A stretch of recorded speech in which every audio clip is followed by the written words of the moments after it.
Hola, muy buenas. Mi nombre es Jesús Benín y conjunto a mi compañera Lianelis Prada vamos a desarrollar esta exposición en la cual se basa en el análisis de los equipos y sus elementos de distribución del aire en el sistema de un aire acondicionado. Esta vez para la planificación del mantenimiento de los mismos. Materiales de construcción. Aquí estamos viendo varios de los materiales que frecuentemente se usan para desarrollar estos tipos de aires acondicionados. Vemos que el primero de ellos es una chapa galvanizada, que es un material común para conductos rectangulares y circulares debido a su durabilidad y coste.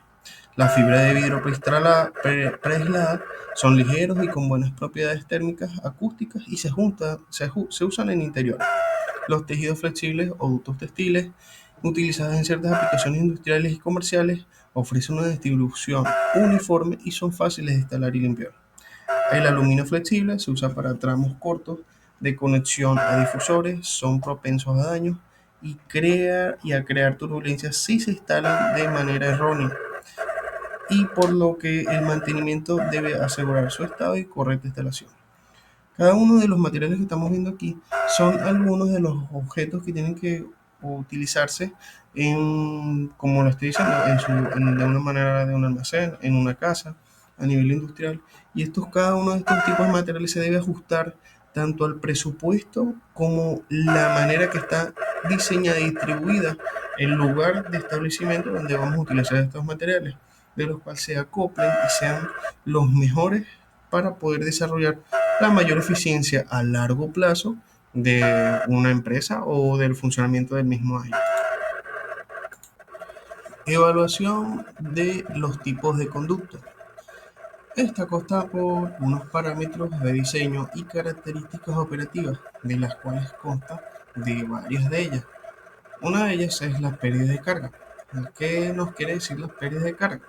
Son pérdidas de presión del aire debido a la fricción con las paredes internas del conducto y la turbulencia causada por los accesorios.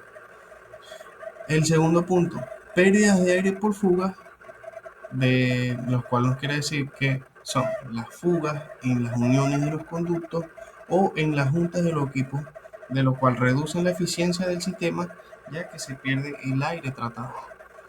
En estas características operativas o lo que estamos viendo a partir del diseño, estos son dos puntos que tenemos que tomar siempre en cuenta, debido a que las pérdidas de carga se producen principalmente debido a la estructuración y el diseño que estamos dependiendo de él en una estructura, ya sea una casa, ya sea un almacén, ya sea a nivel industrial.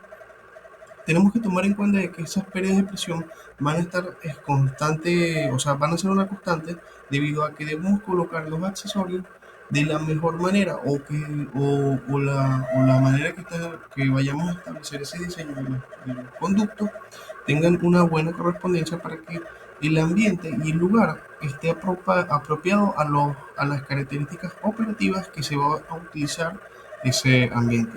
Y lo mismo pasa con el aire, ya que en esta se reduce muchísimo la eficiencia del sistema si no tiene bien estructurado prácticamente el diseño que lo estoy comentando. Vamos al siguiente. Ok, tenemos las presiones de aire. Las presiones no son más que, como vemos en cada uno de estos puntos, que dice presión estática, presión dinámica y la presión total. El primero de ellos nos dice que es la presión potencial responsable de superar las resistencias al flujo, es decir, las pérdidas de carga. La presión dinámica es la presión cinética, o sea, el movimiento asociada a la velocidad del aire en movimiento. La presión total es la suma de ambas, tanto la dinámica como la estática, y nos da como resultado el total de las dos en simultáneo. Vamos a tener en cuenta de que la presión estática siempre tiene que estar por encima a esas pérdidas de carga para poder mantenerse en un constante funcionamiento sin llegar a a no hacer su correcta función. Mientras que la presión dinámica está asociada a lo que vendría siendo el desplazamiento de la presión en todo el sistema y la velocidad de que llegue de un punto A a un punto B, pero estaba acortada a lo que vendría siendo el lugar completo. Y en total es la junta de ambas para darnos el resultado de lo que debería de estar en función de una parte y de la otra. Aquí yo dejo una pequeña nota que dice: el monitoreo de estas presiones en puntos claves del sistema permite diagnosticar problemas, lo cual nos dice, por ejemplo, una presión estática baja en el ventilador puede indicar un conducto subdimensionado o filtros muy sucios, mientras que una presión estática alta con poco flujo de aire puede sugerir una obstrucción. Normas aplicadas para la regulación y control. Las normas aplicadas para la regulación y control que tenemos en cuenta es una de las principales que tenemos, que es la ventilación y calidad de aire. ¿En qué nos regimos cuando hablamos de ventilación y calidad de aire? Es que según su norma, esta se basa a la ventilación de los lugares donde está el trabajo, donde se va a trabajar. Este es fundamental ya que ayuda a mantener y regular el comportamiento y la manera en la cual estos conductos y las rejillas de la infraestructura se basen en un funcionamiento que dure a largo plazo, ya que son maneras de convertir y ampliar la funcionabilidad de estos equipos. Estratificando este punto, tenemos en cuenta de que esta se caracteriza por tener unas ciertas limitaciones con respecto a la velocidad del aire que es inyectado mecánicamente. Esto sugiere la utilización de un aire, o sea, donde tenga unas rejillas o difusores, en los cuales aumenten y disminuyen la cantidad de aire inyectado por estas mismas rejillas. Tenemos también en cuenta de que esta se caracteriza por tener un balance de presiones. ¿A qué nos referimos con un balance de presiones? Un balance de presiones es donde exige y donde se aumenta o no el volumen de aire fresco que es inyectado, ya sea como mínimo igual que sea tanto extraído para evitar el exceso o que sea disminuido o para que no se sometan esas presiones negativas adentro del ambiente. Y así nos ayuda a forzar más el equipo para esas limitaciones y o genera una contaminación o un exceso de alguna de las dos para que funcione normalmente. Cabe recalcar que el siguiente punto va más que todo por el mantenimiento, ya que estos mantenimientos son prácticamente la base sostenible en donde gracias a esas evaluaciones periódicas que uno le va haciendo rigurosamente mientras uno cumple el mismo patrón de hacerle su mantenimiento eh, cierta periódicamente, tenemos en cuenta de que esta nos ayuda a renovar y mantener el aire en óptimas condiciones gracias a estas regulaciones. Tenemos otra parte que podría verse principalmente visto por el enfoque de control. Este enfoque de control se basa más que todo en la filtración, donde están las puertas de retorno. En estas, si alguna de estas llega a tender o manifiesta algún tipo de falla, o sea, nosotros ya podremos tomar en cuenta, gracias a estos tipos de sensores o estos tipos de retornos donde ocurren estos fallos, ya uno sabe dónde inyectar y dónde mantener los niveles de gases o los niveles de presiones establecidos gracias a estos apartados. Entonces, gracias a estas normas, tenemos en cuenta de que cómo nivelar y cómo llevar a cabo estos procesos. Hola, buenas tardes. Mi nombre es Lianelis Prada y hoy les voy a desarrollar el punto sobre la distribución de aire en estructuras de tipología industrial.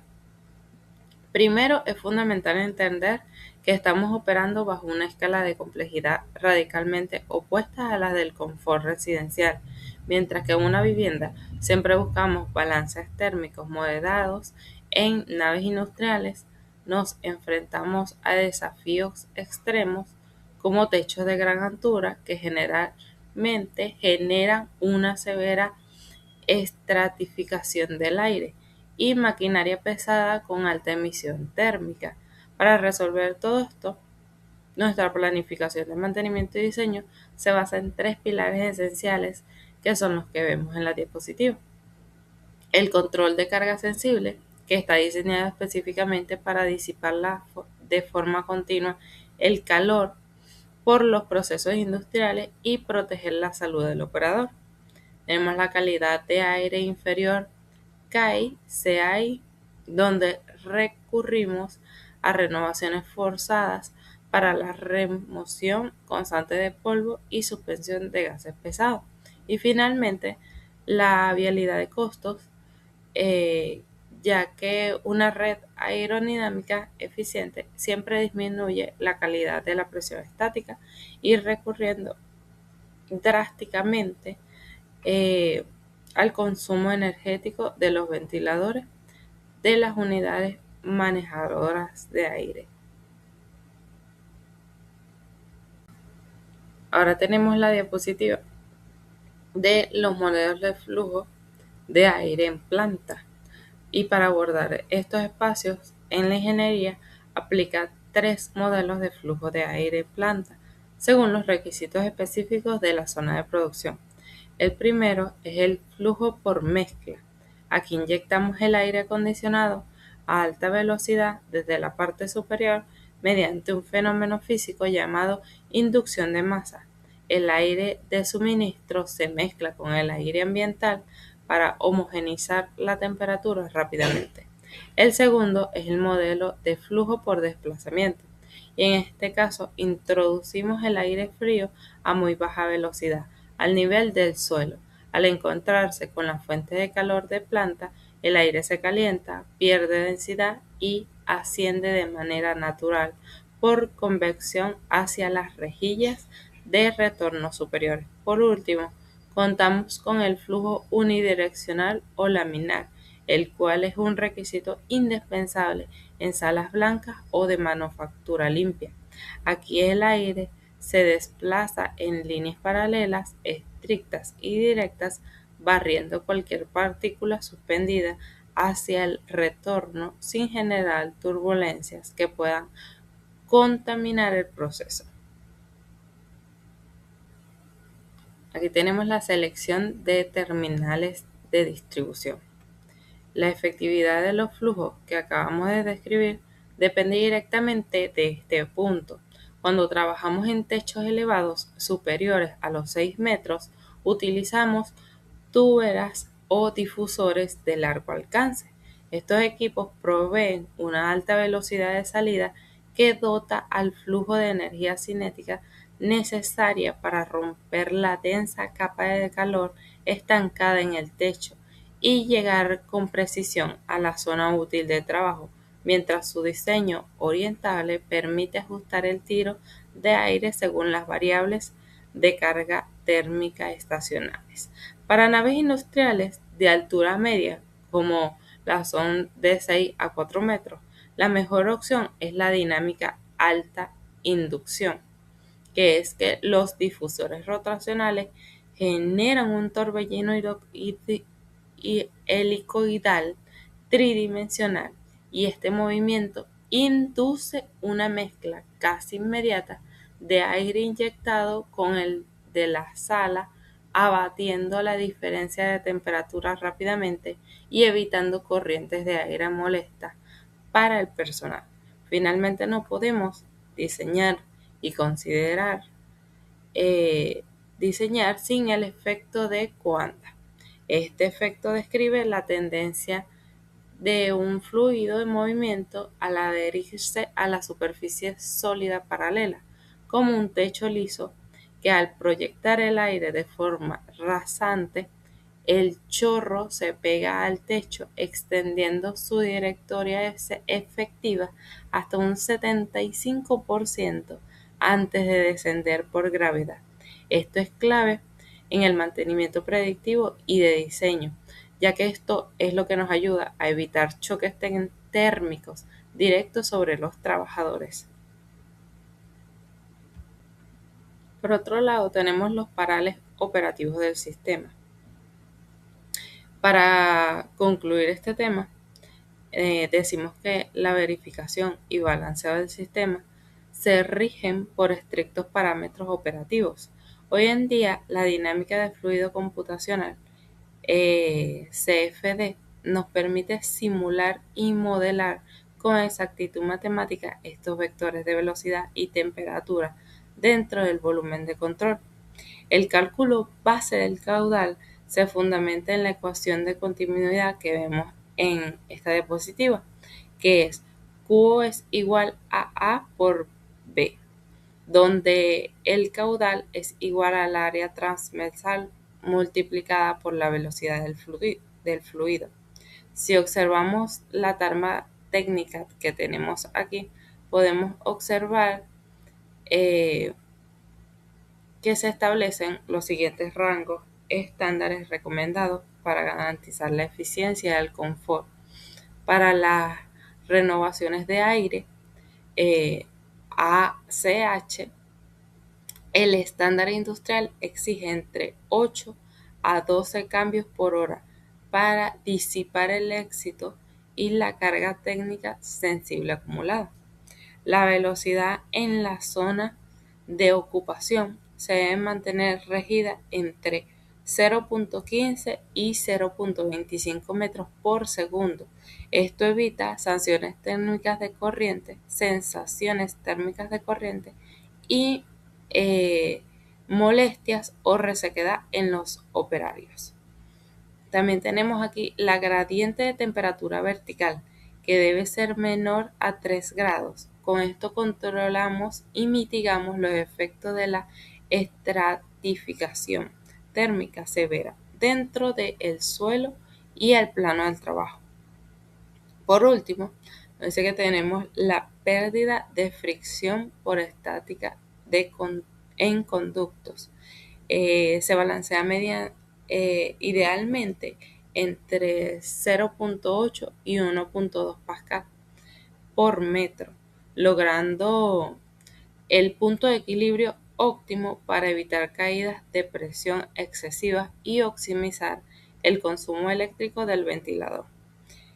Con estos parámetros bien calculados y monitoreados en nuestros planes de mantenimiento, aseguramos la longevidad de los equipos y la máxima eficiencia energética de la planta. Para concluir de manera general, el análisis de los sistemas de distribución de aire nos muestra que la climatización eficiente es un engranaje donde la teoría de flujo y la práctica operativa deben alinearse perfectamente.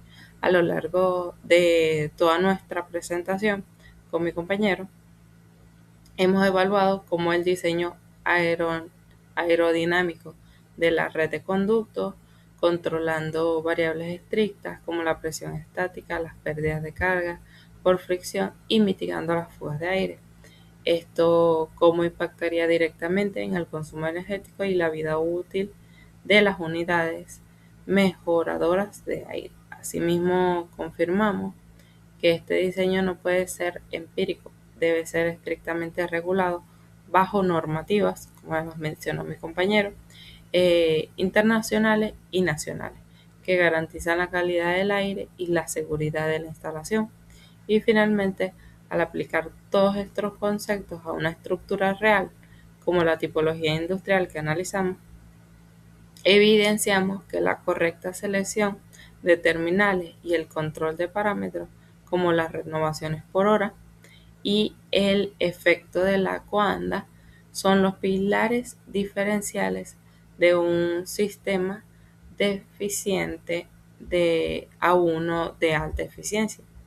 Como futuros ingenieros, el dominio de estas variables es lo que nos capacita para estructurar planes de mantenimiento predictivo y correctivo que aseguren la continuidad operativa, el bienestar humano y la viabilidad económica en cualquier proyecto.